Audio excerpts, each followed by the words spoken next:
nabiyya ba'da.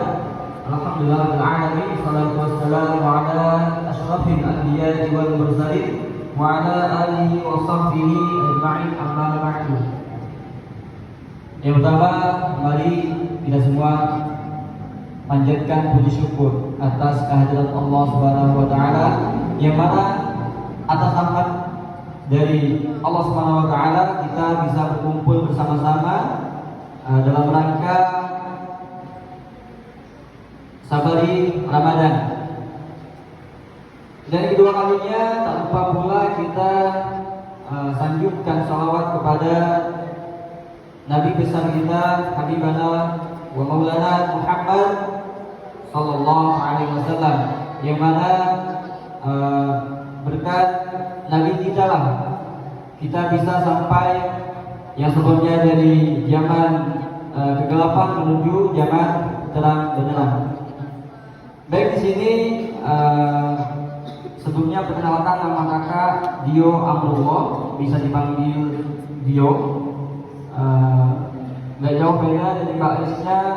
Kakak di sini akan menyampaikan beberapa bukan nasihat, kalau nasihat beberapa pengertian, yaitu dari rukun Islam. Islam ini terdiri dari 5 perkara. Yang pertama, pengakuan atas dirinya sendiri bahwa tiada Tuhan selain Allah dan Nabi Muhammad adalah utusan Allah. Lalu yang kedua, salat. Yang ketiga, puasa. Yang keempat, zakat. Dan yang kelima, naik haji apabila mampu. Itu tercantum dalam hadis riwayat Al-Bukhari dan Muslim. Ada yang hafal di sini? Siapa yang hafal? Yang berani maju siapa? Yang berani maju nyebutin rukun Islam, nanti dapat hadiah. Siapa yang mau? Lumayan buat nyari bukaan. Dia siapa yang mau? Jadi mas-masnya. Siapa yang hafal? Tas. Yo, siapa yang mau? Cepet, sini.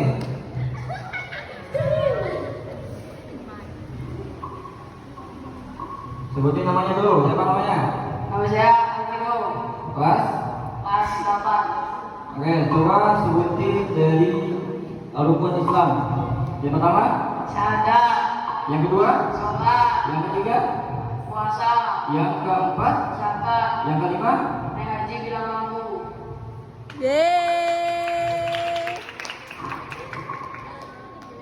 Cair. Di bukaan.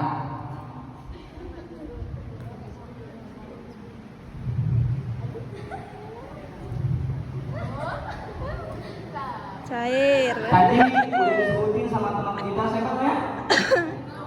Rino. Rukun Islam itu ada 5. Yang pertama syahadat, yang kedua sholat, yang ketiga puasa, dan yang keempat zakat, yang terakhir naik haji apabila mampu. Yang pertama itu syahadat, yang lafaznya berbunyi asyhadu an la ilaha illallah wa asyhadu anna Muhammadar Rasulullah. Yang berarti siapa yang mau mengartikan asyhadu an la ilaha illallah wa asyhadu anna Muhammadar Rasulullah? Ada yang tahu artinya apa? Coba. Ayo bawanya coba, ayo. Nggak apa-apa, coba. Ayo. Nggak apa-apa, di situ aja, coba di situ aja. Ayo. Ada yang tahu? Nggak apa-apa, ayo. Allah. Terus?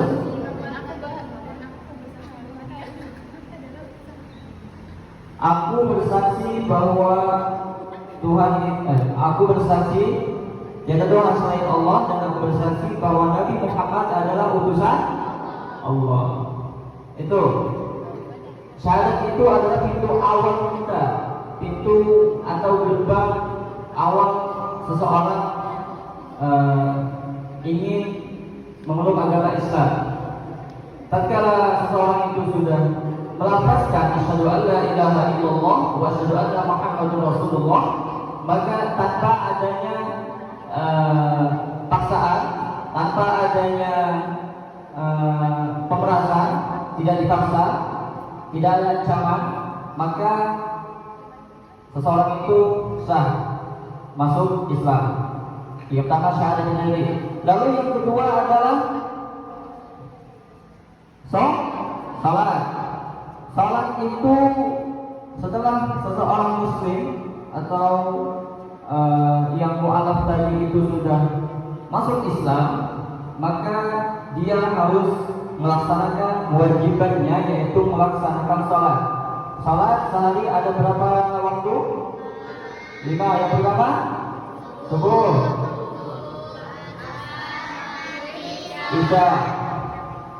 Yang salat subuh siapa? Tunjuk tangan. Siapa yang tunjuk tangan? Yo, yang subuh, salat subuh. Yang lagi ada? Besok salat ya.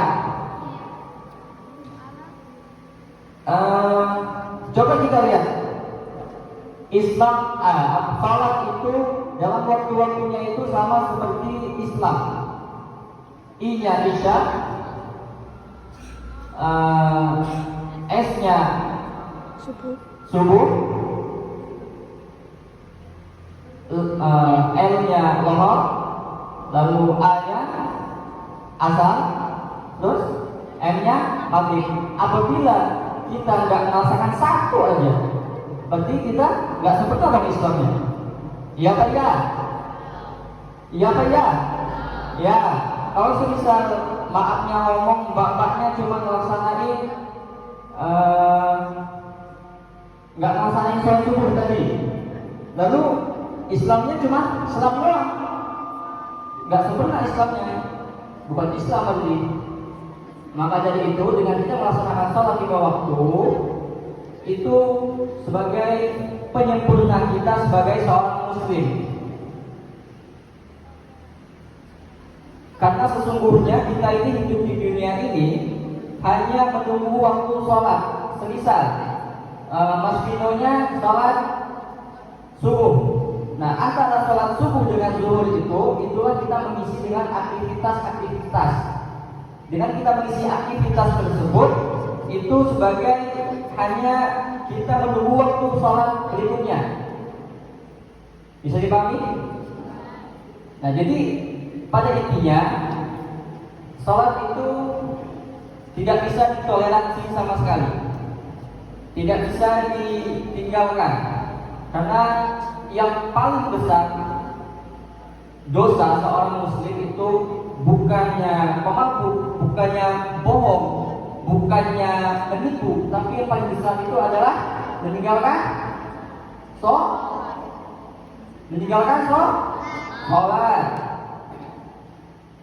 Itu tadi. Lalu yang ketiga, apa yang ketiga? Dari rukun Islam? Puasa. Yang puasa tunjuk tangan. Yakin puasa semua?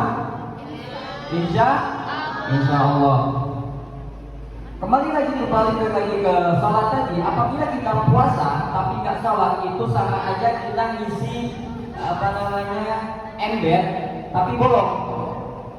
Bayangin kita ngisi air ke bak yang bolong, penuh nggak?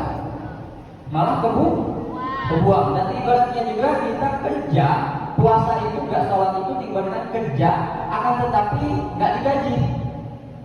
Jadi apa dia? Sia-sia. Saya nggak cuma nahan lapar sama aus doang. Saya nggak. Jadi artinya yang sebelumnya itu malas-malasan sholatnya, ayolah di bulan puasa ini dimulai, dilatih. Nanti insya Allah apabila di bulan puasa ini udah full sholatnya, bakal insya Allah ke bawah-bawah nanti di luar Ramadan. Insya Allah. Setelah seorang muslim itu bersyahadat dan melaksanakan sholat, lalu seorang muslim itu wajib hukumnya melaksanakan atau menunaikan ibadah puasa. Puasa dibagi menjadi dua, puasa sunnah dan puasa wajib. Nah, kebetulan kita berada di bulan puasa. Apabila seorang muslim itu tidak ada uzur, tidak ada halangan dalam menunaikan ibadah puasa, itu maka tidak diperbolehkan untuk membatalkan puasa tersebut. Apabila sengaja, bahasa mokel ya, tahu bahasa mokel? Apabila seseorang itu sengaja mokel tanpa ada alasan, tanpa sakit, tanpa pokoknya nggak ada alasan, nggak ada uzur tertentu, maka itu nggak boleh dibayar di bulan berikutnya, karena dia secara sengaja meninggalkan atau membatalkan puasanya tanpa uzur. Lalu yang keempat adalah menunaikan atau melaksanakan zakat. Mungkin adik-adik sekarang zakatnya lagi atau masih dibayar sama orang tua ya, sama orang tua. Nah, nanti kita belajar bersama di sini bahwa zakat itu wajib bagi seorang muslim membayarnya apabila mampu. Tapi kalau memang nggak mampu sama sekali, maka tidak wajib. Mungkin sekarang lagi dibayarin orang tuanya. Nah, nanti kalau udah berumah tangga itu bakal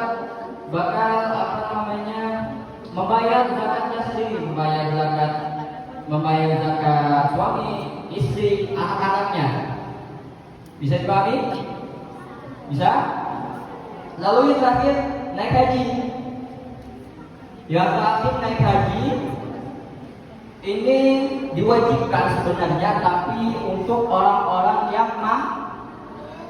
yang mampu dalam finansialnya atau ekonominya.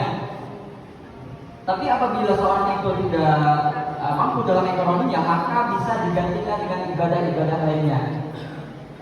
Dengan misal sholat Jumat itu sama saja menunaikan ibadah haji yang nggak mampu. Tapi apabila mampu itu diwajibkan untuk menunaikan ibadah haji. Jadi nanti misal di sini ada jadi orang kaya, uangnya ratusan juta, nah itu wajib buat naik haji. Nah, mungkin itu cukup yang bisa kakak sampaikan. Semoga nggak cuma kata-kata doang yang keluar, akan tetapi bisa dilaksanakan, dijalankan. Bisa ya? Bisa, insyaallah. Mungkin dari itu kakak yang bisa kakak sampaikan. Apabila ada salah kata atau jika kakak mohon maaf kepada Allah, kakak mohon ampun. Wabillahi taufiq wal hidayah. Assalamualaikum warahmatullahi wabarakatuh.